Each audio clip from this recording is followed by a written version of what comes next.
Good day, Father Matt Williams here in my parked car. I hope you're doing well. When I started these Lenten reflections, I invited us to consider where do we want to be when we come to the celebration of the Triduum, and to begin with the end in mind and allow Lent to be an opportunity to help us to achieve our goal. And ultimately the goal is to become a saint, right? We're created for greatness. We're created to become saints.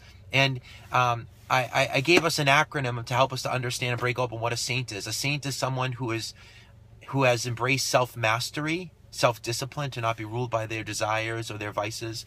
A saint is someone who is anointed by God. A saint is someone who worships the great I Am, puts God at the center of their lives. A saint is someone who then, once loving God, loves their neighbor as Christ has loved them. And then for T, a saint is someone who totally trusts in God and lives and walks in trust, and also goes to Jesus through Mary. Saint. I'd like to begin speaking about now the first letter in the acronym S, self-discipline. And as we begin to reflect on what it means to embrace self-mastery or self-discipline, we have to begin with understanding ourselves. We have to understand the raw material that God gave us, which is our human nature and our personality.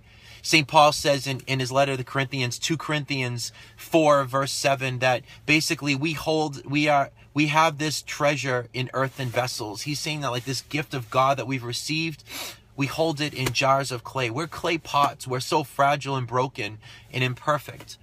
And we need to understand that if we're going to seek to grow in the Christian life and to build up virtue, to build up good habits of action in our lives, we need to better understand ourselves. And that's only going to come through reflection, through prayer. As Socrates once said, that the unexamined life is not worth living. We need to step back and look at our lives, to understand ourselves, to look at our temperaments, our God-given temperament. The temperaments are the raw materials that God has given us in our human nature. Are you more task-oriented or people-oriented if you're faced to make a decision between the two? When you walk into a room or into an environment and something's not right, do you seek to control your environment, or do you adjust yourself to the environment? In other words, like if you walk into a room and you're cold, do you seek to turn up the heat, or do you put on a jacket?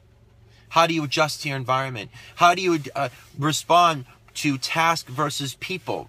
Some people, when they have something before them, they're going to be less concerned about the people and more concerned about getting the job done. Others are going to say, well, wait, postpone on the job. The person's more important. Are you introverted or extroverted?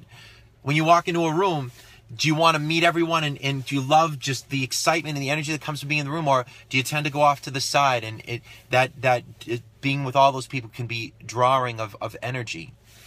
You got to know yourself, and in understanding these things, which are all part of our temperament, we begin to understand a little bit more of our natural tendencies, our assets and our liabilities, the things that come easy to us and the things that are quite a challenge to us. We need to understand ourselves, and I encourage you to take the test and understand what your temperament is. Go on Sophia Press and to do it, the temperaments test, is understand what these raw materials are that God's given you, what your gifts are, and what other things are that are going to be challenging. And it's really around the things that are challenging to us that we have to build virtue so that we can have self-mastery, so that we can become the saints that God has called us to be. You know, if you find yourself radically introverted, it's going to be very hard for you to evangelize. It's going to be very hard for you to go out and to bear witness to Christ. If you're radically extroverted, maybe encountering people and evangelizing isn't going to be as difficult, but maybe making time in your day to be quiet and pray is going to be really challenging.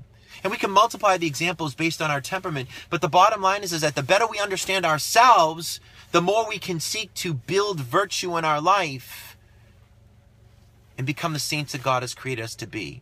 So brothers and sisters, know thyself. Take time.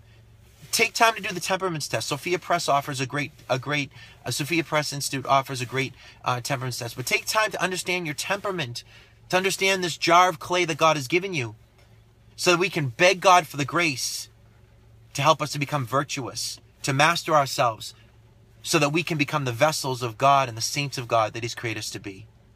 God bless you.